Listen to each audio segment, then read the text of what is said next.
thanks for joining me. Today we are going to be focusing on chair yoga for balance, particularly when walking or stepping over or around something.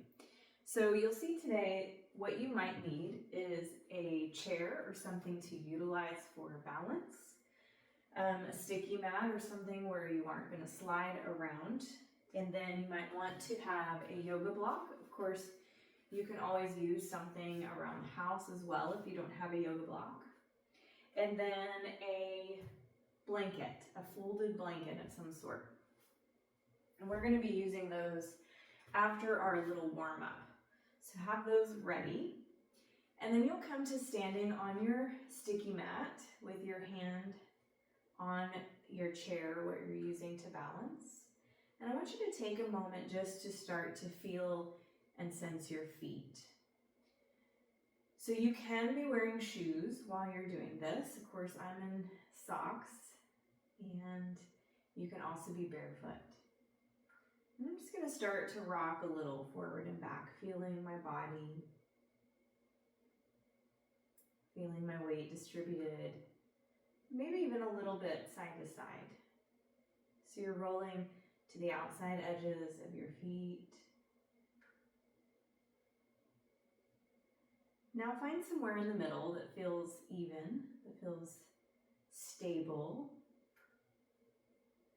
And notice the rest of your body, particularly starting at the feet and working your way up. If you look down at your feet, are your feet parallel to one another, or are they kind of turned out? Or is one turned forward and the other turned out? See if you can make them even on both sides. And then notice if you're curling your toes, relax your toes. Maybe lift them up and spread them out so you have a wider base. If you lean back into your heels, bring your weight a little bit forward so you feel what's called the four corners of the feet. So you want to feel the big toe mound, the pinky toe mound, and the back two corners of your heel, taking the weight of your body evenly.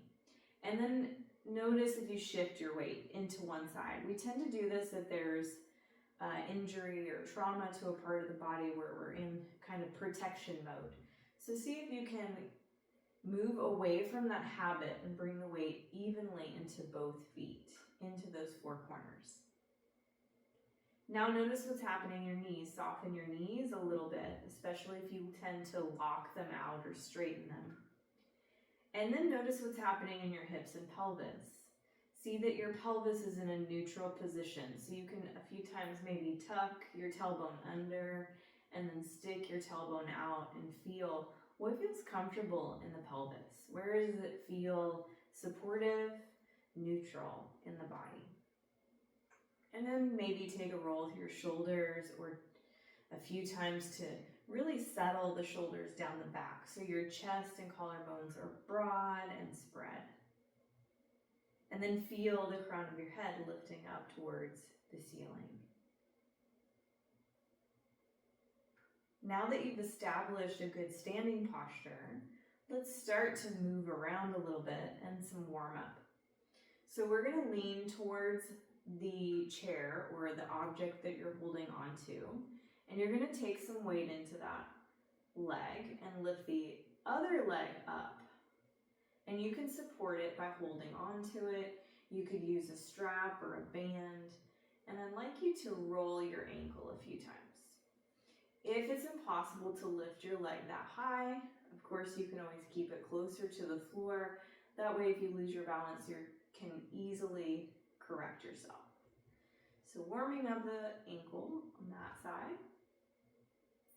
And then relax the foot down. And again, check in that you're not going back into old habits of turning the foot out or leaning weight. And then switch sides. If you need to move the object that you're balancing with, you can do that. You can also use a wall at home if you have a wall with some free space and you can practice holding on to the wall. Countertop, a dining room table, anything could work. Anything that's stable.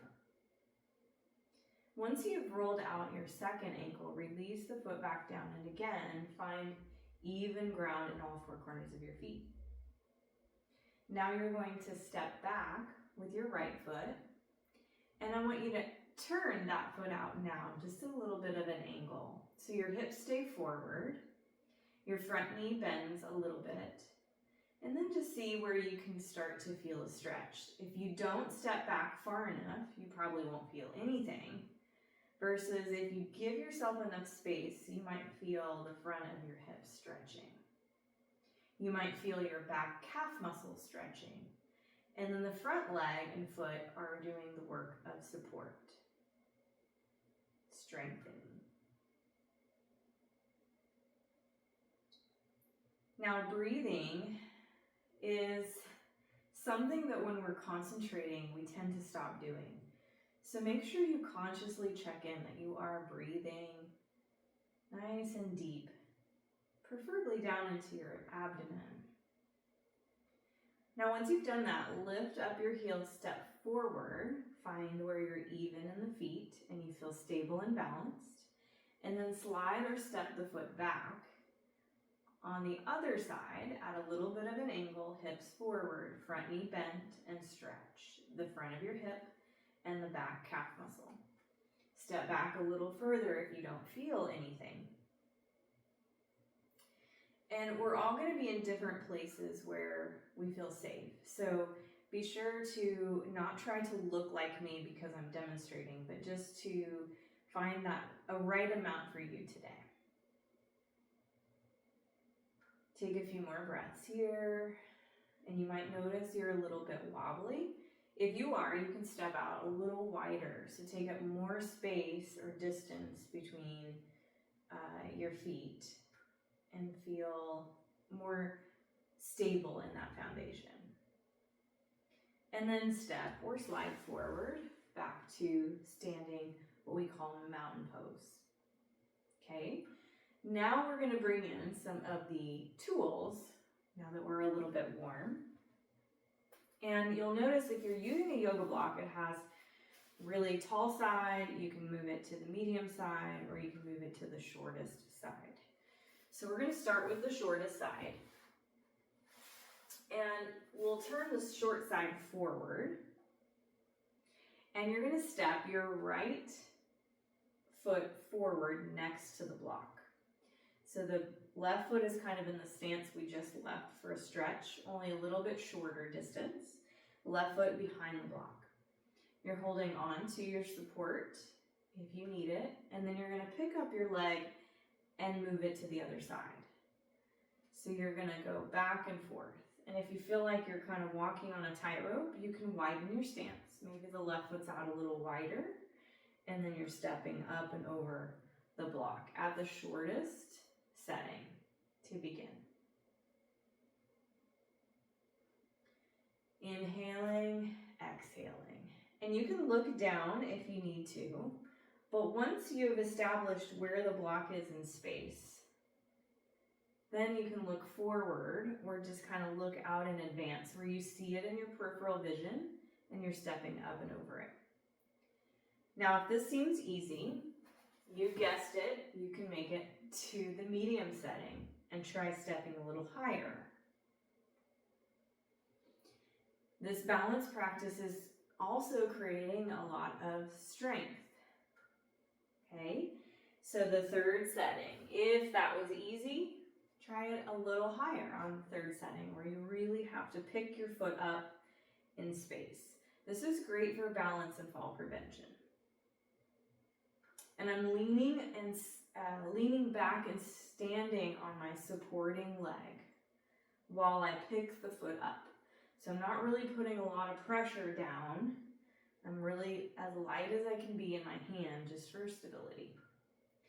Now, you might be feeling tired in your hip flexor, so you can go back to the stretch where the right leg is back, the one that you've been lifting up and over the object. Or you can change legs and get that first leg a rest. Okay, so start at your shortest setting, especially if you haven't done this before, and then up and over. Inhale, exhale. Step wider if you feel like you're kind of stumbling. So you gotta kind of find the placement of what works for you to feel stable and safe. You can set it a little higher. And you can even go to the highest setting.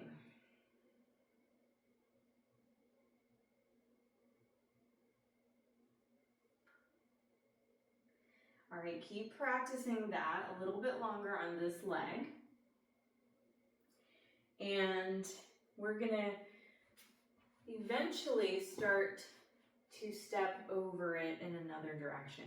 So we're gonna step, instead of side to side, you're gonna step over it forward, okay? So let's let that leg rest, shake your legs out or do a little stretch. This is warrior one position with the left leg back, stretching through the hip flexor, the front of your hip, the muscle that picks the leg up.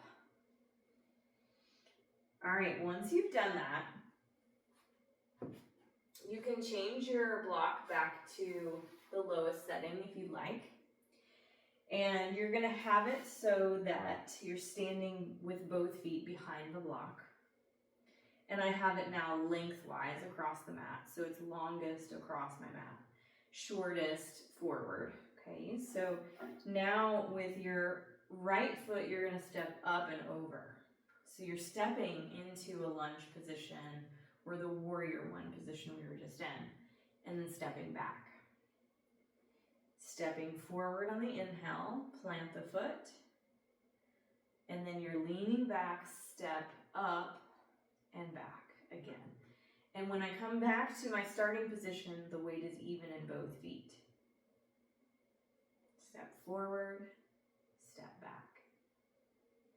And like I said, you can look down at the object first, but we want to eventually get to a point where we're looking forward and we see the object coming as we walk. So we see it coming and we can gauge where that is. That's a goal. And then we're stepping over that object without having to look down.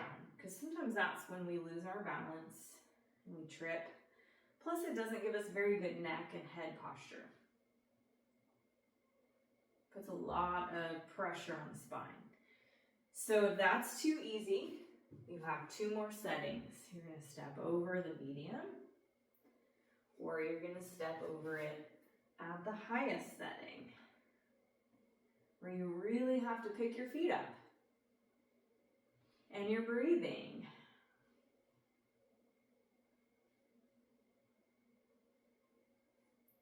All right, if you're feeling tired, shake out those legs or march in place. Take a little rest break, pause the video if you need to. And then you're going to try the lowest setting with your second foot.